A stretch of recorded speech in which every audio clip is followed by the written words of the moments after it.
is Simi Sara, and I am a talk show host at CKNW. I consider myself so lucky every day. And I mean, I know people say that, it sounds like a cliche, but I love this job. I love everything about it. And I always want to be the person who gets it first, or that people talk about, or that they say, I heard it on the Simi Sara show. I mean, that's a big, huge motivating factor. Laid off from one job, and this kind of opened up and somebody said, have you ever thought about doing this? And I thought, no, I'll give it a shot and see how it goes. And then it turned out I really liked it. With radio, I find that people are actually, if they're listening to talk radio, it's because they want to be informed, which means that that's already one step ahead. Like maybe in television, they're watching to be entertained, but they're listening to talk radio because they want to know things. One of the other reasons why I try so hard to push myself in this business is because of the role models that I had when I was growing up. I mean, I come from a very large family, lots of aunts and uncles. There were 7 girls, there were 4 boys. My grandfather brought them all here from India because he wanted the girls to have just as much of a chance as the boys. He believed education was the #1 way to do that.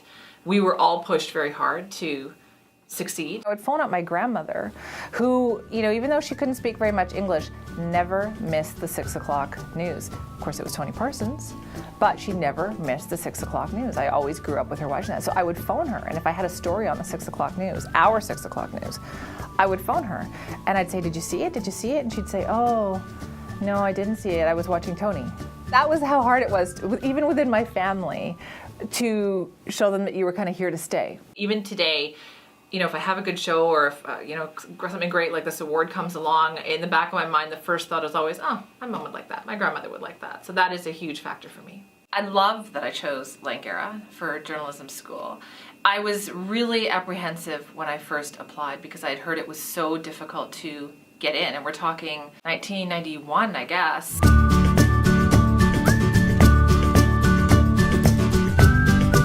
was 19 years old. I didn't think I was going to get in on the first try. I actually did it for practice. So I thought, this is great, I'm going to learn, and next time I'll do it even better. But then I got in. My husband and I both we're in the 2-year journalism program together at Langara. It's funny because we sometimes run into people and people will say, hey, are you guys still together?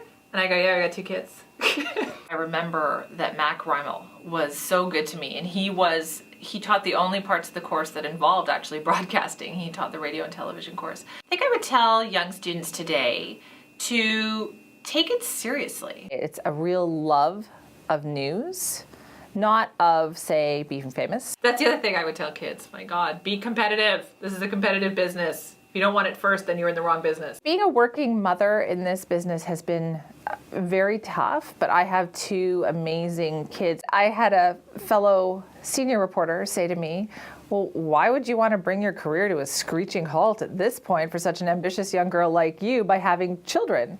And I thought, oh. Success would be a good show.